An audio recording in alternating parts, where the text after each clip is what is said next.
Pasta 6. Fingimento. Um capítulo de memórias. Diário do Comércio, 23 de junho de 2008. Que o leitor me permita começar este artigo por um episódio da minha porca vida, do qual espero tirar algumas conclusões de interesse geral. Tão logo cheguei a este mundo, uma estranha infecção pulmonar adiou meu ingresso oficial nele durante 7 anos, reduzindo-me a um estado de inconsciência febril e delirante, do qual só emergi no dia de ir para a escola, se bem que meus desafetos digam que não saí dele jamais. Embutido no uniforme, eu me parecia exteriormente com os demais meninos, mas por dentro era um bebê, simplório como um passarinho, por total ignorância não só dos pecados, como também de tudo mais.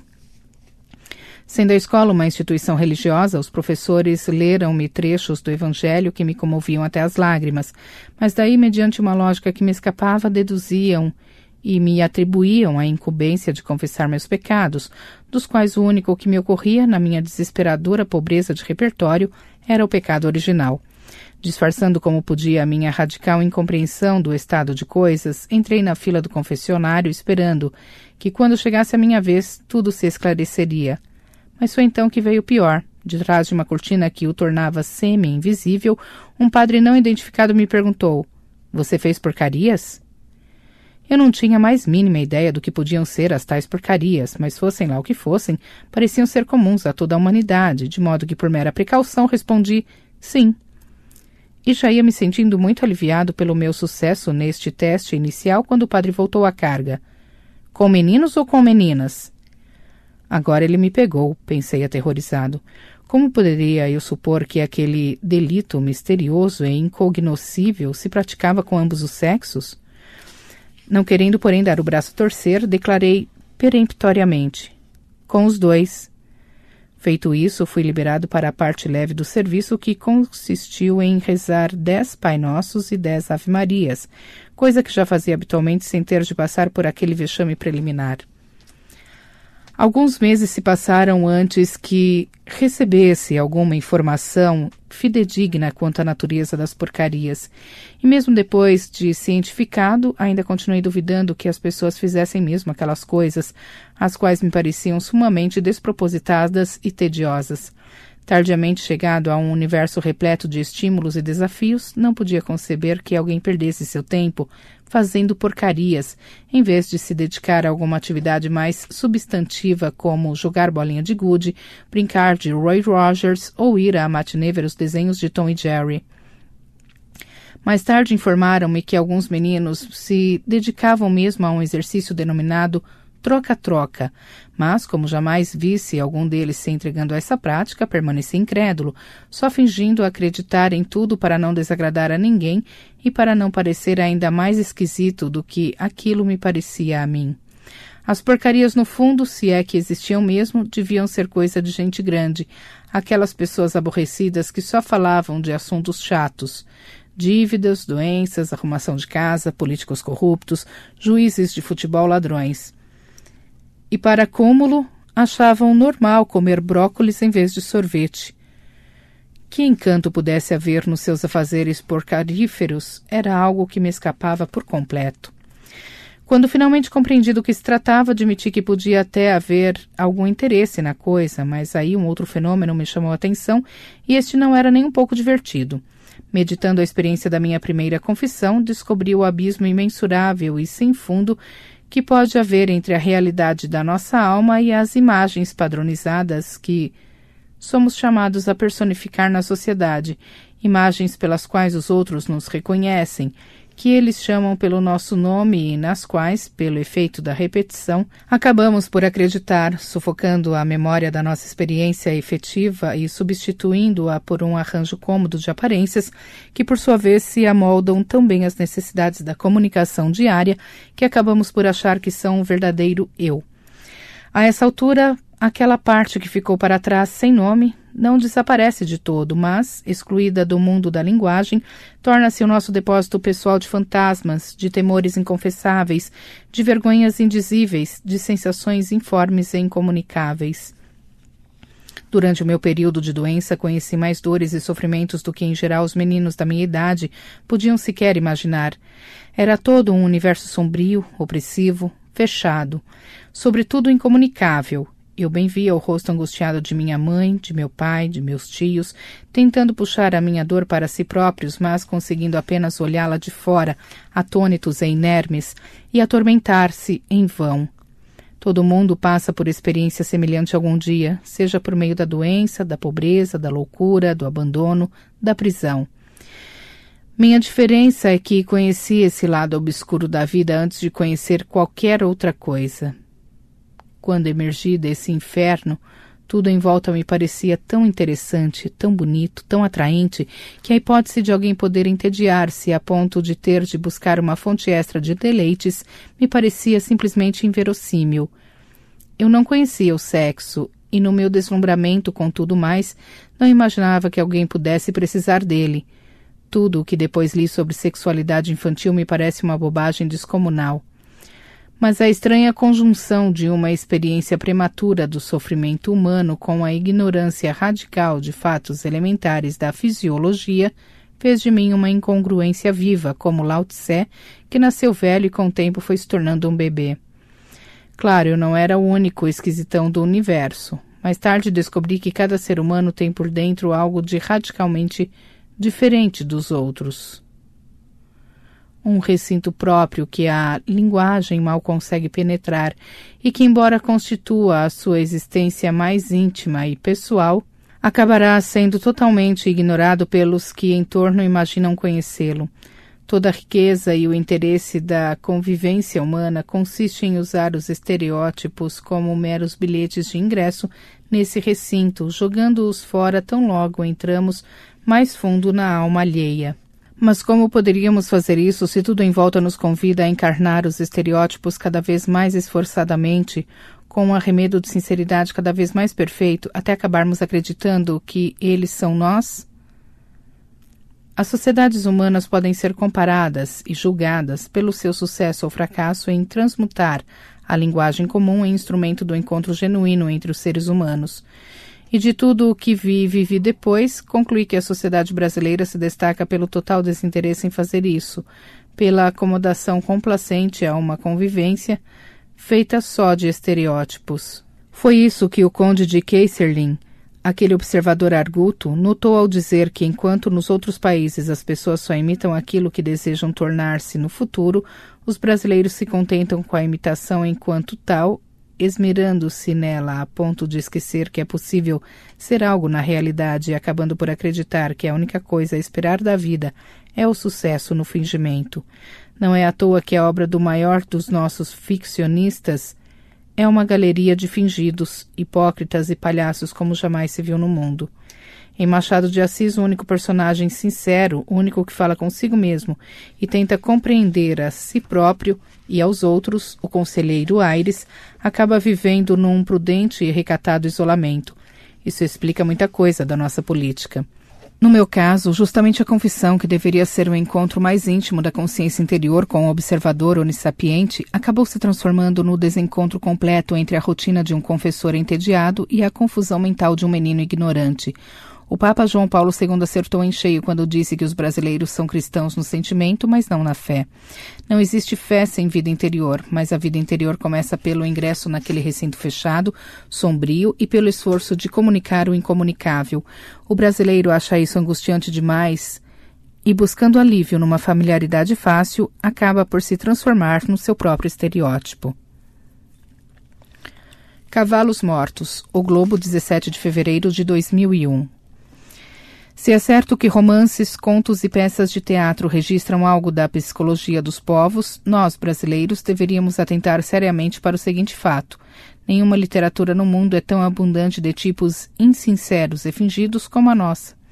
Praticamente a galeria inteira dos personagens de Machado de Assis, Lima Barreto, Graciliano Ramos, Arthur Azevedo, Marques Rebelo, Nelson Rodrigues e tantos outros é constituída de pequenos farsantes, fracos e sem caráter, nos quais a mentira existencial se tornou como que uma segunda natureza.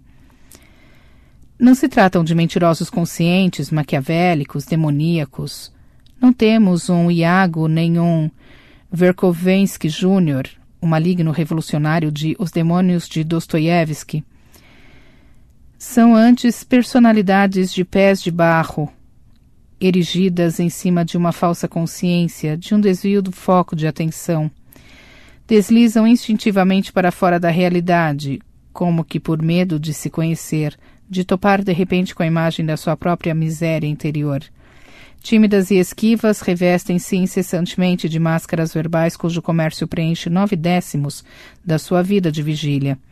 O 10º restante, quando chega à consciência, é a angústia secreta, reprimida, que não ousa dizer seu nome. Na tipologia de Lukács, que distingue entre os personagens que sofrem porque sua consciência é mais ampla que a do meio em que vivem e os que não conseguem abarcar a complexidade do meio, a literatura brasileira criou um terceiro tipo, aquele cuja consciência não está nem acima nem abaixo da realidade, mas ao lado dela, num mundo à parte todo feito de ficções metóricas e afetação histriônica. Em qualquer outra sociedade conhecida, um tipo assim estaria condenado ao isolamento. Seria um excêntrico. No Brasil, ao contrário, é o tipo dominante. O fingimento é geral, a fuga da realidade tornou-se instrumento de adaptação social. Mas adaptação, no caso, não significa eficiência, e sim acomodação e cumplicidade com o engano geral, produtor da geral ineficiência e do fracasso crônico, do qual, em seguida, se busca alívio em novas encenações, seja de revolta, seja de otimismo.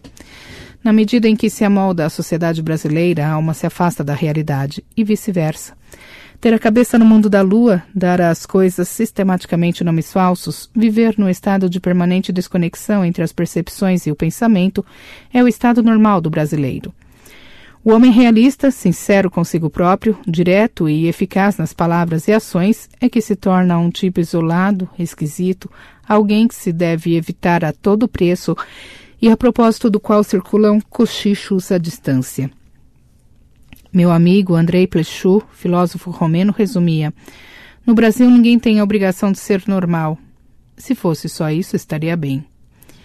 Esse é o Brasil tolerante, bonachão, que prefere o desleixo moral ao risco da severidade injusta. Mas há no fundo dele um Brasil temível, o Brasil do caos obrigatório, que rejeita a ordem, a clareza e a verdade como se fossem pecados capitais. O Brasil onde ser normal não é só desnecessário, é proibido. O Brasil onde você pode dizer que 2 mais 2 são 5, 7 ou 9,5, mas se diz que são 4, sente nos olhares em torno o fogo do rancor ou o gelo do desprezo. Sobretudo se insiste que pode provar. Sem ter em conta esses dados, ninguém entende uma só discussão pública no Brasil, porque quando um brasileiro reclama de alguma coisa, não é que ela o incomode de fato, não é nem mesmo que exista, é apenas que ele gostaria de que existisse e fosse má, para pôr em evidência a bondade daquele que a condena. Tudo o que ele quer é dar uma impressão que, no fundo, tem pouco a ver com a coisa da qual fala. Tem a ver apenas com ele próprio, com sua necessidade de afeto, de aplausos, de aprovação. O assunto é mero pretexto para lançar, de maneira sutil e elegante, um apelo que, em linguagem direta e franca, o exporia ao ridículo. Esse ardil psicológico funda-se em convenções provisórias criadas de improviso pela mídia e pelo diz que diz, que apontam à execração do público umas tantas coisas das quais é bom falar mal. Pouco importa o que sejam, o que importa é que sua condenação forma um topos, um lugar comum, um lugar no qual as pessoas se reúnem para sentir-se bem mediante discursos contra o mal. O sujeito não sabe, por exemplo, o que são transgênicos, mas viu de relance no jornal que é coisa ruim. Melhor que coisa ruim, é coisa de má reputação. Falando contra ela, o cidadão sente-se igual a todo mundo e rompe por instantes o isolamento que o humilha. Essa solidariedade no fingimento é a base do convívio brasileiro, o pilar de geleia sobre o qual se constrói uma cultura e milhões de vidas. Em outros lugares, as pessoas em geral discutem coisas que existem e só as discutem porque perceberam que existem. Aqui as discussões partem de simples nomes e sinais, imediatamente associados a valores, ao ruim e ao bom, ao despeito da completa ausência das coisas consideradas. Não se lê, por exemplo, um só livro de história que não condene a história oficial, a história que celebra as grandezas da pátria e omite as misérias da luta de classes, do racismo, da opressão dos índios e da vil exploração machista. Em vão buscamos um exemplar da dita cuja. Não há cursos, nem livros, nem institutos de história oficial. Por toda parte, nas obras escritas, nas escolas de crianças e nas academias de gente velha, só se fala da miséria, da luta de classes, do racismo, de índios oprimidos. Notas de rodapé. Luta de classes. Sobre a luta de classes, ver A Autoridade Religiosa do Mal, no capítulo Militância, a página 148. Sonhando com a Teoria Final em Ciência, a página 396.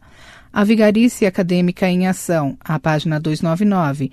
E, sobretudo, a seção Marxismo e Vigarice, a partir da página 312, em Inteligência, além dos capítulos Socialismo, Revolução, a partir das páginas 117 e 157, respectivamente, e outros, já que o tema é recorrente neste livro e na obra do autor. Do racismo. Sobre o racismo, ver A Vigarice Acadêmica em Ação e A Verdadeira Cultura Negra, no capítulo Inteligência, respectivamente as páginas 299 e 301. De índios oprimidos. A história oficial diz que o canibalismo aqui só era praticado por umas poucas tribos. Não sei, mas muitas outras faziam e fizeram até recentemente controle da natalidade pelo delicado expediente de sepultar vivas as crianças indesejadas. Com a chegada da FUNAI, esse costume foi progressivamente abandonado e as tribos começaram a crescer. Muitos dos índios que hoje gritam contra os invasores brancos teriam sido enterrados como excedente populacional se a maldita civilização ocidental não tivesse violado a integridade das culturas indígenas, ensinando-lhes que matar crianças não é um meio decente de reduzir despesas. Se ela mesma, aliás, vem desaprendendo essa lição, regredindo a ponto de aceitar como normais e respeitáveis os costumes bárbaros que outrora ajudou a erradicar, é normal que perca rapidamente a autoridade moral que tinha sobre os índios e agora consinta em ouvir deles, com a cabeça baixa, as mais extraordinárias absurdidades. Olavo de Carvalho, João Ubaldo e o Besteirol. Comentários sobre o texto O Besteirol dos 500 anos, publicado por João Ubaldo Ribeiro no estado de São Paulo em 23 de abril de 2000. http:// www.olavodecarvalho.org/textos/ubaldo.htm. Soletração. http://www.olavodecarvalho.org/textos/ubaldo.htm. Fim da soletração. Na verdade, segundo o jornalista australiano Paul Rafael, que esteve no sudoeste da Amazônia gravando documentário para a TV de seu país, a prática do infanticídio continua acontecendo em certas tribos brasileiras com a tolerância do governo federal. A denúncia de dezembro de 2012 pode ser vista neste link. Soletração do YouTube. www.yt.b.c.om/WATCH-V+C7B-H-U-M. Fim da soletração. Segundo o movimento Atini, Voz pela Vida, www.atini.org, soletração www.atni.org, fim da soletração. Cerca de 20 etnias indígenas ainda praticam o infanticídio. Ver também o documentário Quebrando o Silêncio, da cineasta Sandra Terena, no link, soletração do YouTube, http://www.y.tub.com/b/WATCH-V=M+B+J, D+, O+Q, F, Q+, L, Fim da soletração. Viu exploração machista. Sobre a suposta exploração machista, ver todo o capítulo Feminismo, a partir da página 495. Fim das notas de rodapé. Há 4 décadas, a história militante que se opunha à história oficial já se tornou hegemônica e ocupou o espaço todo. Se há alguma história oficial, é ela própria. Mas sem uma história oficial para combater, ela perderia todo o encanto da rebeldia convencional, pondo à mostra os cabelos brancos que assinalam sua identidade de neo-oficialismo consagrado. Balofo, repetitivo e caquético, como qualquer academismo. Diria então que açoita um cavalo morto? Não é bem isso.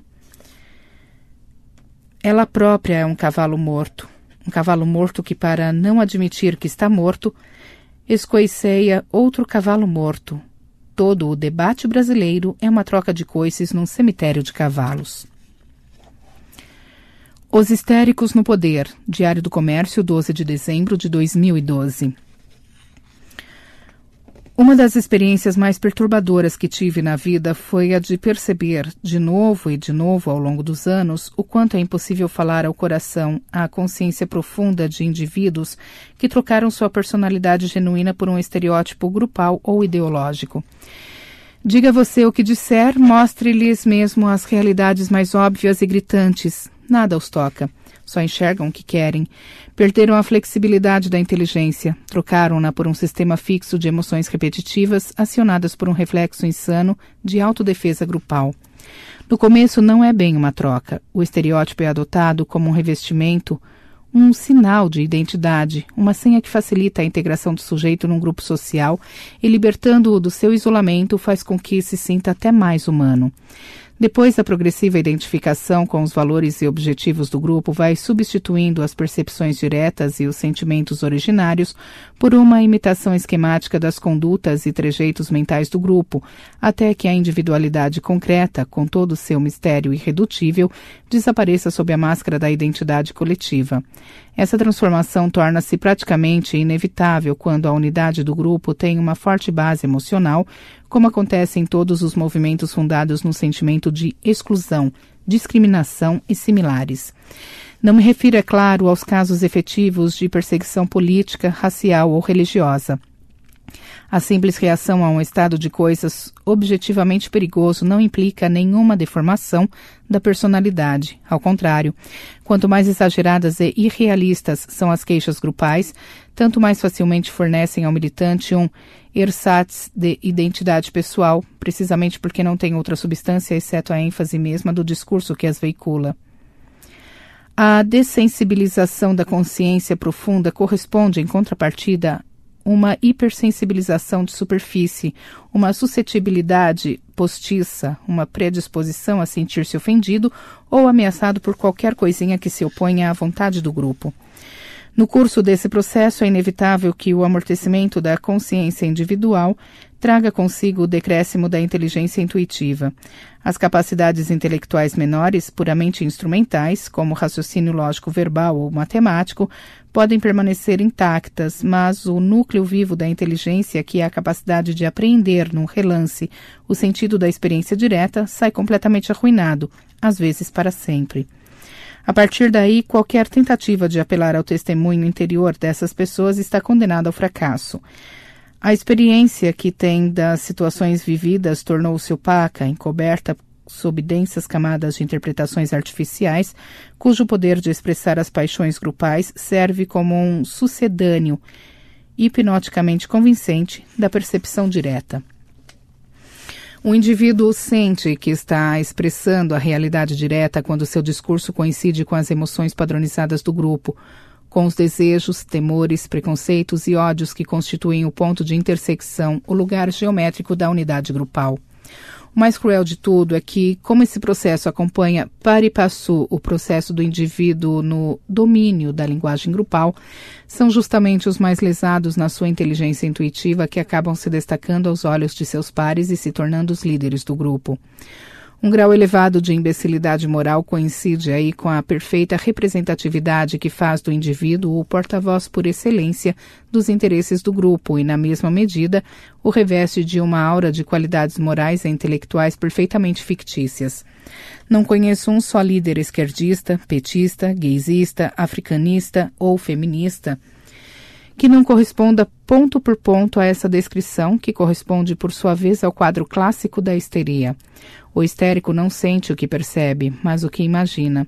Quando o orador gaysista aponta a presença de 100 e poucos homossexuais entre 50 mil vítimas de homicídios como prova de que há uma epidemia de violência anti-gay no Brasil, é evidente que o seu senso natural das proporções foi substituído pelo hiperbolismo retórico do discurso grupal que no teatro da sua mente vale como reação genuína à experiência direta.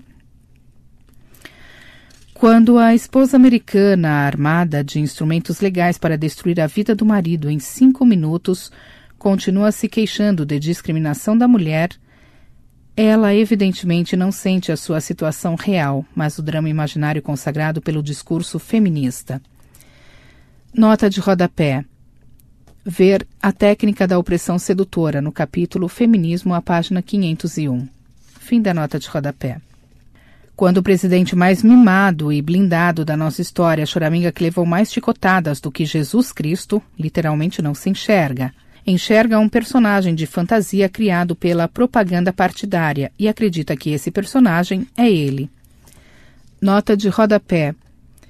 Meu corpo estaria mais arrebentado que o corpo de Jesus Cristo depois de tantas chibatadas, afirmou Lula em discurso de 23 de julho de 2010, durante ato da campanha presidencial de Dilma Rousseff em Garanhuns, Pernambuco, referindo-se às supostas críticas que recebera ao longo de seu governo. Fim da nota de rodapé. Todas essas pessoas são histéricas no sentido mais exato e técnico do termo. E se não sentem nem a realidade da sua situação pessoal imediata, como poderiam ser sensíveis ao apelo de uma verdade que não lhes chega por via direta e sim pelas palavras de alguém que temem, que odeiam e que só conseguem enxergar como um inimigo a ser destruído? A raiz de todo o diálogo é a desenvoltura da imaginação que transita livremente entre perspectivas opostas, como a de um espectador de teatro que sente, como se fossem suas, as emoções de cada um dos personagens em conflito. Essa é também a base do amor ao próximo e de toda a convivência civilizada. A presença de um grande número de histéricos nos altos postos de uma sociedade é garantia de deterioração de todas as relações humanas, de proliferação incontrolável, da mentira, da desonestidade.